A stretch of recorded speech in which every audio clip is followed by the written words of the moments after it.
earth. வாழ்க்கையில வெற்றி வேண்டுமா? Do you want victory in your உங்க life? குடும்பம் கட்டப்பட வேண்டுமா? Do you want your family to be உங்க established? வாழ்க்கையில முன்னேற வேண்டுமா? Do you want to progress in your தேவன் life? சொல்லுகிறதை உங்களுடைய நாவினாலே காதுக்கு அறிக்கை பண்ணுங்க. When you hear what the Lord has spoken, confess it by your tongue. மனசுல மட்டும் விசுவாசிச்சு போதாது. It's not enough to just believe in your heart. ரோமர்ல சொல்லப்படுது என்னவா இருந்தாலும் உன்னுடைய இருதயத்திலே விசுவாசித்து வாயினாலே அறிக்கை பண்ணு அப்போது நீ வெட்கப்படாதிருப்பாய். ஹalleluya. தாவீதை பார்த்து கர்த்தர் சொல்லுகிறார். The Lord says to David, நான் உனக்கு வீட்டை கட்டுவேன். I will build a home for you. தாவீது கர்த்தரை பார்த்து சொல்லுகிறான். And David says to எனக்கு the வீடு Lord, கட்டு என்று சொல்லி இருக்கிறேன். you said that you will build a home for ஆகவே me. கர்த்தர் தாவீதுக்கு வீட்டை கட்டி முடித்தார். And so the Lord built a home for David. அவன் நல்ல முதிர் வயது வரைக்கும் ஆரோக்கியமாய் வாழ்ந்தான். And he lived to a very healthily to a long ஆமென் சொல்லுங்க age. பார்க்கலாம். Amen. யாக்கோபு சொல்லுகிறான். Jacob says, என் பிதாக்களாகிய என்னுடைய ஆபிரகாமுக்கும் ஈசாக்குக்கும் இவ்விதமாய் நாங்கள் மணல் திரளினத்தையாக நாங்கள் பெருகுவோம் என்று சொல்லி இருக்கிறீரே.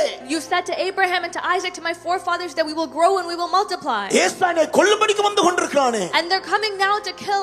ஆனா நீர் என்னுடைய சந்ததியை மணல் திரளாக பெருக பண்ணுன்னு சொல்லி இருக்கிறீரே. But you've said that you will make my descendants multiply like the grains of sand. தேவன் சொன்னதை யாக்கோபு அறிக்கை பண்ணினான். Jacob confessed what the Lord spoke. அந்த நிமிஷமே ஏசா மனம் திரும்பி விட்டான். And that moment he saw, he repented. யாக்கோபுடைய சந்ததி இன்றைக்கும் இந்த பூமியில நிலைத்திருக்கிறது. அவருடைய பிள்ளைகளாய் நான் நீங்களும் இங்கே உட்கார்ந்து